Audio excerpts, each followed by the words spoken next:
My name is Rai, R-A-I, last name is Henniger, and I was the Senior Vice President for the Sky Sox for, I think, 18 years.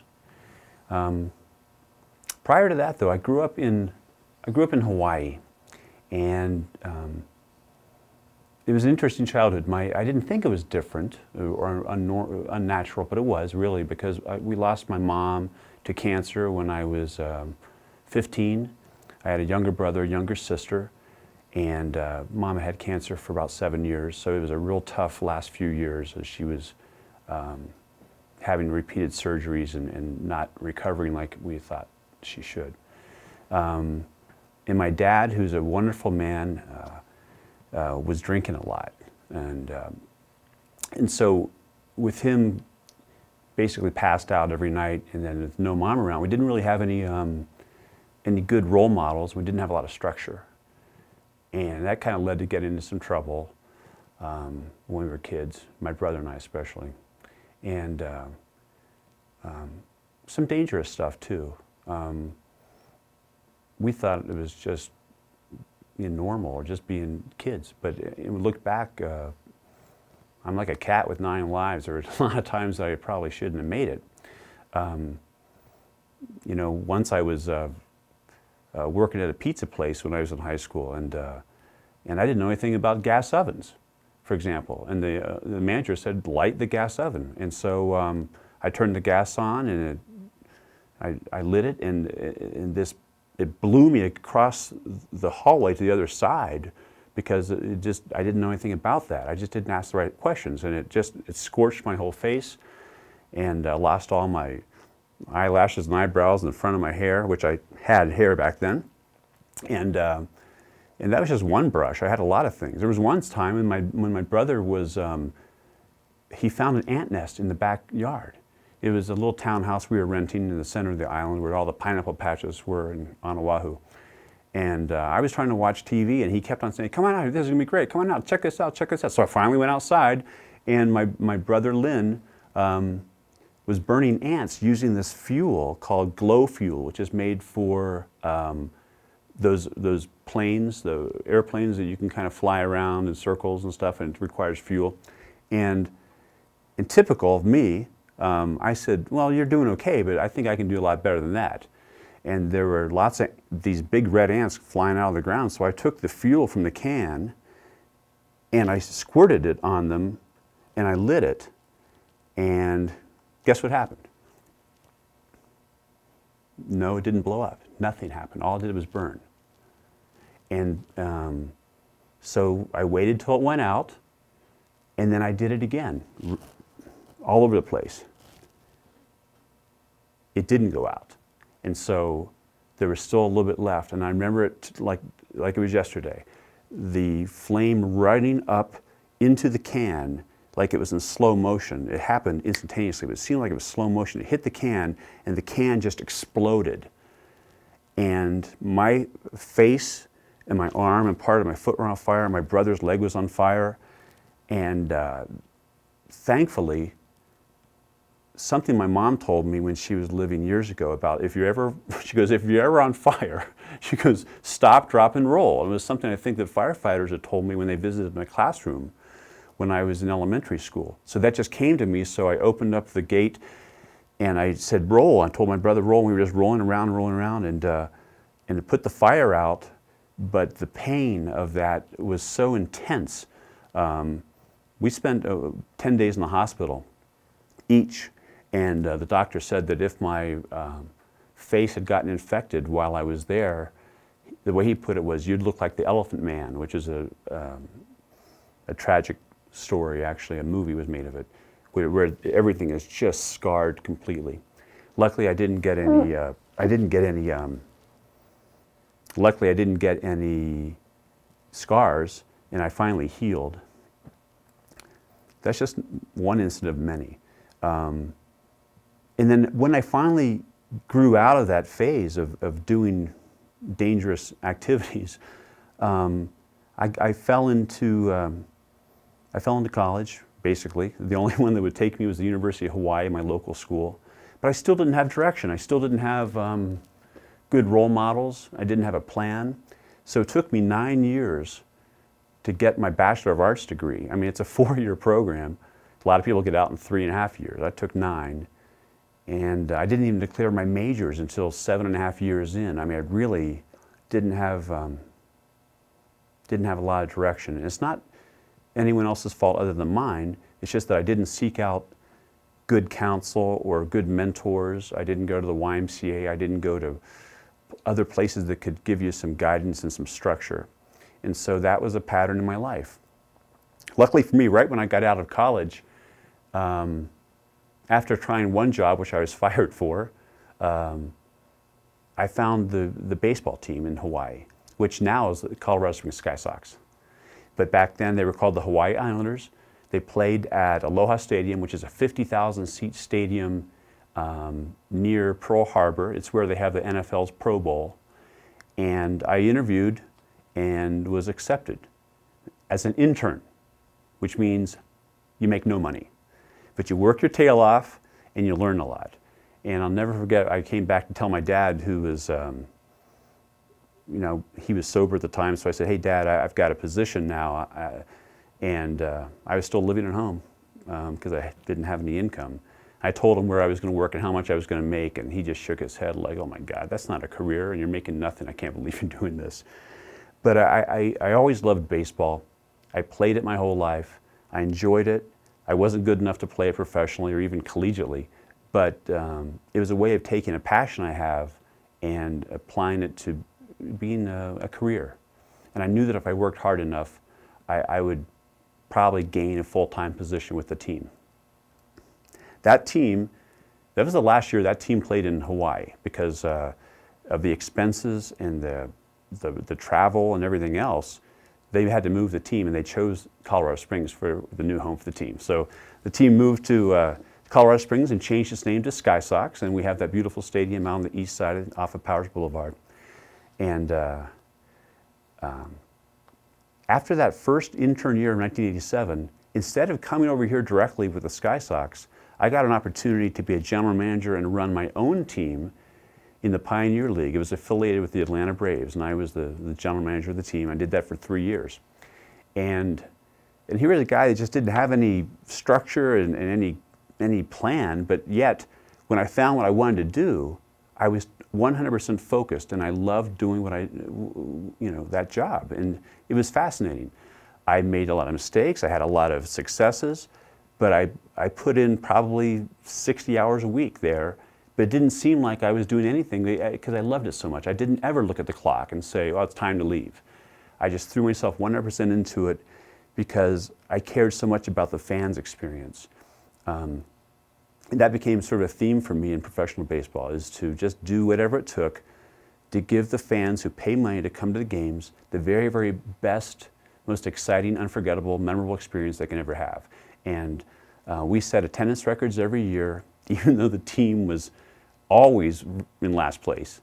And we made a little money for the owners, and they liked that. But the main thing was just having a ton of people that are happy out there, whether they were families, couples, kids, retired folks. It didn't make any difference. They all came together there in Idaho Falls.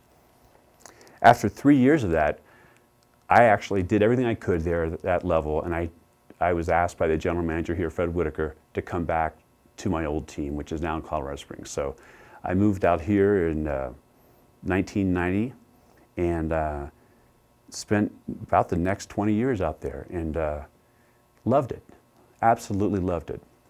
And when I was thinking about things to do for the fans, in 1993, the Rockies were a brand new team, new franchise, expansion team up in Denver. And we got to be affiliated with them. And I thought to myself, hey, what can we do to make this even bigger and better? And so we decided to do two things.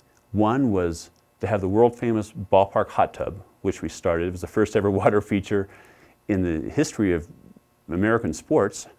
And it got us tons of publicity, from the Wall Street Journal to USA Today to the NBC Nightly News and ABC World News Tonight. And it was a big deal. It was a lot of fun. The second thing was my own personal project, which was to have fireworks at every game. And we were the first professional sports team in the United States to have guaranteed aerial fireworks at every game. But there's only one way that was going to happen, which was for me to actually get licensed as a pyrotechnician and load them for every game. And then if we won, they'd all be gone because we'd blow them all off at the end of the game.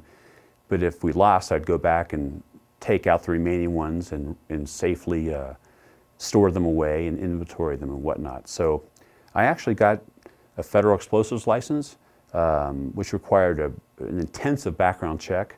I had to test with the fire department in Boulder to get a fireworks display operator permit, and it took me 2 tries to get that, but I got that done too. And so that was just to load the fireworks, and it was an automated system behind the SkySox scoreboard, which had 20 shells and 20 mortars. So I would place them all in there and wire them. And if anyone's ever wired a stereo speaker system, you know there's like a red and a black wire, and they get screwed down. And it's the same system that we had to allow a little bit of voltage to be allowed through there to ignite the fireworks. And I did that, boy, every game for, gosh, it was 992 games, I believe I counted, I did, from 1993 to 2007, without incident.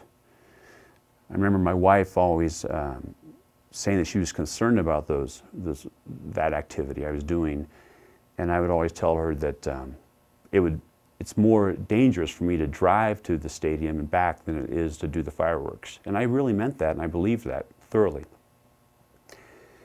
On May 12, 2007, it was Fort Carson Appreciation Day, and I had set up for thousands of free tickets to be sponsored by some very, very good clients of ours to give it to the servicemen and women at Fort Carson and their families free tickets. And I've been doing that for 15 years or so. And it was always one of the most special nights for me to see all the soldiers out there with their families enjoying the game.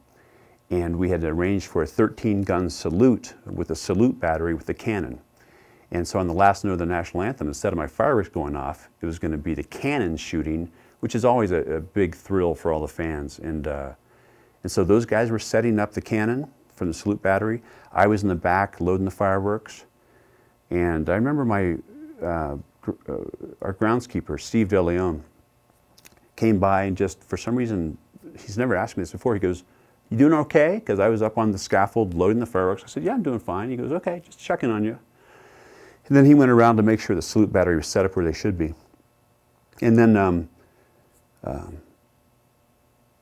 I don't remember anything for the next 2 weeks, because evidently as soon as I touched the wires for firework number 2, it exploded into my face. So for everyone who's been to a fireworks show on the 4th of July or at SkySox on a Friday night, you know that sound of the first one going off, which is like a woof! And then you know that 3 or 4 seconds later, there'll be the firework effect going off in the sky. Well, that firework effect never went off in the sky because the shell went into my face right in the middle. It blew my nose off. It took out my left eye. It opened up my head and gave me tremendous brain damage to the frontal lobe of my brain. It tattooed my face. I've had a lot of cosmetic work done with lasers to get rid of it, but I still have a little remnant left. And again, I woke up 2 weeks later in Denver Health, and what I found out as I've recovered eventually is that I was taken by ambulance to Memorial downtown, and given, after they had a team of people working on me, I was given a 1% chance of living in any state, just 1%. So they put me on a helicopter to Denver Health, basically to die. They didn't have any hope that I was going to make it, and somehow it wasn't my time. God willing, you know, I made it. And I've had 20 operations since then. My nose was reconstructed using a rib, and is made out of the bone and the cartilage of my rib on the right side. And my surgeon put it in there, and we escaped infection and rejection by the skin of our teeth with some pretty heavy antibiotics. But we made that, and I named my nose Eve because it's made out of a rib. So Eve made it, and she's been good to me. She doesn't work. I can't smell anything, but it's technically there. And then a lot of other complications have come up. I've got kidney damage from the heavy antibiotics I've been on, and I had a stroke a couple of years ago, which thank God I recovered from. But that was due to my brain injury, and it was connected to that. And I had adrenal failure, which I'm on medications for the rest of my life on. So we don't know. It's kind of you wake up every day, you don't know what's going to happen because it's related to the accident. But the most important message I have for kids here today, really, is that, yeah, I took a lot of chances when I was younger, and I escaped major problems. I didn't end up going to jail. I didn't end up in the hospital for too long. I got through all that. So here I am. I'm a fireworks operator. I've got a federal explosives license. I'm highly trained, and I did it for 990 times, no problem. And even with all that training, something happened. It changed my family's life, and obviously my life, forever. And the first thing I thought was, I didn't deserve that. It wasn't my fault. In a subsequent investigations, it was the fault of a contractor that came out to do some work on the system, and they actually went around all 7 safeties that were built into the system when it was originally built. So it was inevitable that a firework was going to explode. So it wasn't my fault. When I went to when I went to Craig Hospital for my rehabilitation, I was very, very thin, very, very weak. I joke that I kind of looked like Voldemort did in the Harry Potter movies when he was not formed yet, and he was all curled up like a kind of an embryonic state. I kind of looked like that. I was very thin and weak. But there was a wonderful nurse. I've forgotten her name, but I'll never forget what she did for me. She put me in the bed, and then she kind of tucked me in, and she says, "Welcome to Craig Hospital, Mr. Henniger." Then she said something that was so pivotal. She said, "Mr. Henniger, you've got a choice. You can be bitter or you can get better. But you can't have both." And so I wasn't quite right after my coma, so I kind of thought about it a little bit. I said, bitter or better, can't have both? She said, yeah. She goes, I said, how long have you been here? She goes, 20 years. She had passed up all kinds of promotions so she could work with the patients who just get there, who just come in. And she knows, and she found out that it's a very, very critical choice they have to make, that if they want to get better, they have to commit to that. If they want to be bitter and look at what could have happened, what should have happened, what would have happened, and start blaming everybody from other people to the situation, to themselves, to God, whoever, if they go down that road and they're bitter, they don't get better. She's seen this for 20 years with thousands of patients. And so I understood pretty quickly what she was talking about. So I chose to get better and to not look back at blaming the company that was responsible or blame myself for not watching the company closely enough from what they were doing with the work behind the scoreboard, whatever it was. And I just said, okay, here I am. This is who I am right now. I have no nose. I have one eye. I've got my skull opened up. I'm patched up now. But this is where I am. What am I going to do? Go backwards? So I didn't think about what coulda, shoulda, woulda happened, and I didn't blame. I just said, okay, let's get to work. And she was so thankful for that because she knew at that point I was going to recover. And it would take a long time, and there'd be lots of operations, but I was on the road to looking at what the benefits might be and what the learning might be from all this and how I can apply this to my life. And I'm at the point now where I don't want to say I'm glad it happened, but I want to say that since it's happened, there's been a lot of opportunities that have come up to share my story and to help other people and hopefully give people some hope that when things go bad, and inevitably they will in life, sometimes it's your fault, sometimes it's not your fault, but when things go rough and you find yourself in tough positions, you can overcome it if you have extreme patience and you rely on the help that's really good people, whether it's caregivers, medical folks, psychological therapists, or what have you. There's help out there. And when you get that help and you apply it and you have a good attitude about getting better and really overcoming it, you can do it. And sometimes it takes just a step at a time or even slower. There was one day when I was in my coma where I didn't know who I was. I didn't know where I was. I didn't even know, believe it or not, I didn't know what I was. Not even human. I just was out of it. But I had a sense somehow that I had to breathe, whatever breathing was. I remember that very well. And I was fighting and fighting and fighting to get breath in because somehow deep down I knew that if I didn't, I'd die. The reason I'm telling you this story is that sometimes it comes down to just taking a breath at a time.